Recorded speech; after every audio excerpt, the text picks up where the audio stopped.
Hi everybody, glory to Jesus Christ and welcome back to my channel. This is about the gorillionth time I've tried to make this video, and I finally decided late last night. I was tired out of my gourd and I wound up making a video. It looked awesome. I thought it was awesome, and then I went back and listened to it today and I went, it's maybe slightly less than awesome. So what I'm going to do is I'm going to cut the video in half. We're going to do part one right now. We're going to do part time hopefully tomorrow, because it's really important stuff and I don't want to have a 20 or 30 minute video. So here we go. Without further ado, part one of science and Christianity not in any way being opposed to each other. It's a false dichotomy. I want to talk about the first 3 verses of Genesis, and then we're going to talk about the science that supports that, and we're going to talk about the James Webb Space Telescope.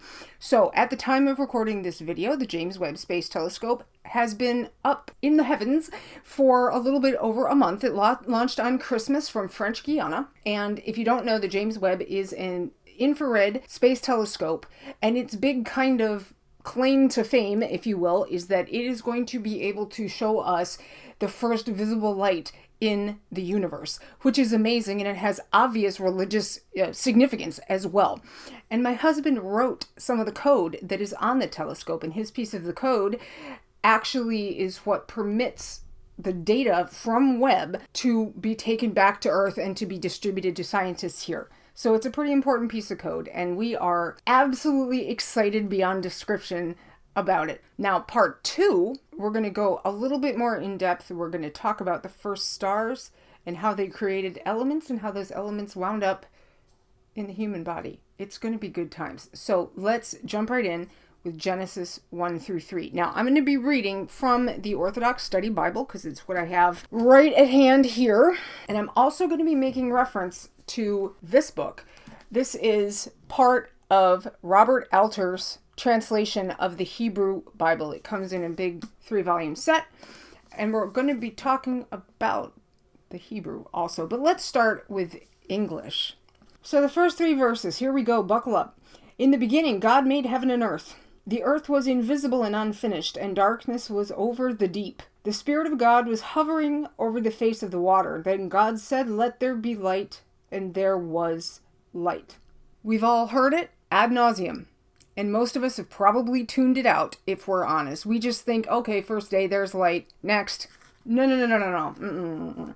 We have to talk about the order of events here and acknowledge that there are 3 separate events. First off, in the beginning, God created everything. He created the universe. So the heavens and the earth was the ancient Hebrew way of describing that. God created everything. If we're Christians, that's not debatable. God created it all, and he created it out of nothing. Verse 2, the earth was invisible and unfinished, and darkness was over the deep. Sidebar. When you hear that word, the deep or the depths, in this context, it almost sounds like he's talking about the depth of water, right? And in a certain sense, that's true, because terms like the waters were used to refer not only to, like actual water is water, but also to the sky, because the sky appears blue to us, usually. So the ancients thought blue, waters above the earth, waters on the earth. Let there be a firmament in the midst of the waters. So when we hear that water reference, it's not like suddenly there's water and, we forgot to tell us until now. Moses, you left that out, No. The Spirit of God was hovering over the face of the water, meaning God was over his creation. Then God said, "Let there be light," and there was light. So we have creation of a dark and formless creation with no distinction, no planets, no stars, no gas clouds, nothing. And then finally we have visible light. There are 3 distinct events, and they are described in Scripture as happening in one 24-hour day. But remember that God's revelation to humankind is supposed to be in terms that we can understand, that we can grasp with our feeble human minds. It's not intended to be literal, every single word of it. Creation was and is a process. In the Robert Alter Hebrew Bible, this is fascinating stuff here. Listen to the first verse. When God began to create heaven and earth, The earth then was welter and waste and darkness over the deep, and God's breath hovering over the waters. God said, let there be light, and there was light. When God began, didn't happen instantaneously. It's a process. So let's talk about the science. God created everything out of nothing about 13.8 billion years ago. And in that beginning, every atom, every subatomic particle, everything was unbelievably dense and unbelievably small. And of course, it immediately began to expand, but it was so dense that for 300,000 years, it was still essentially a solid. At the 300,000 year mark, give or take, is when creation began to have some limited form of transparency. Then we enter what's called the cosmic dark age. And during this period of time, from about 300,000 years in to about 400 million years in, there were no stars. The earth, meaning the creation, the universe, was still formless in the sense of there was matter in it, but there was no distinction of form.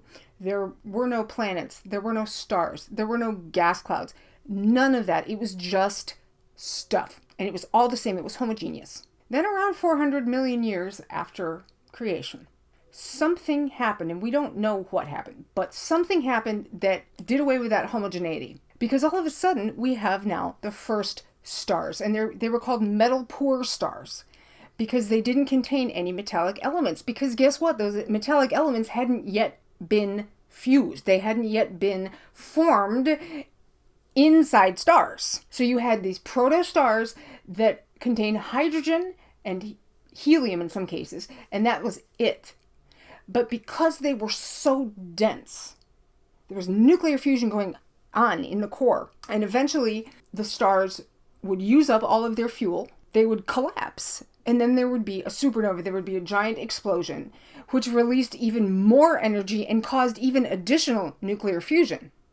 And over millennia, what happened was heavier elements began to be formed in these stars. So we started with hydrogen and helium, but then we started to get other elements such as iron. Most of this is going to be, by the way, in the second part of the video. But the point is that first light, the first light that Webb is going to show us, hopefully in a few months' time, is from 400 million years after the Big Bang. Now, you might say, but hold on a minute. Are you saying that there were no photons before then? What's up with that? No, I'm not saying that. And this is something that's taken me a while to understand too. Again, remember how dense the universe was, and remember how much it has expanded since then. When matter was all just crushed into this unbelievably small, unbelievably dense package, it was very hot because it was under indescribable pressure. And there were photons there because light is created by a release of energy. So there were photons there, but we're dealing with essentially solid at that point. The universe has expanded so much since then that I suppose we could call it primordial light, is no longer visible even on the infrared spectrum, which is why the James Webb will not be able to show us a visual representation of it. It's because there's been so much expansion that those light waves have gotten stretched out beyond the infrared spectrum into the microwave spectrum. So those waves are now so long we can detect them with radio telescopes, but we can't actually see them with an infrared scope such as Webb. So we are not going to be able to see, some kind of, okay, well, this is the first photon in creation. That will not happen. I kind of wish it would, but that's impossible. So when you are looking forward to this first light of creation, you're going to see the first stars and the first galaxies, which is still unimaginably cool. And do you see the beauty of it? Do you see how once you really look at the first 3 verses of Genesis and then you look at the science, you realize something. They're talking about the same thing.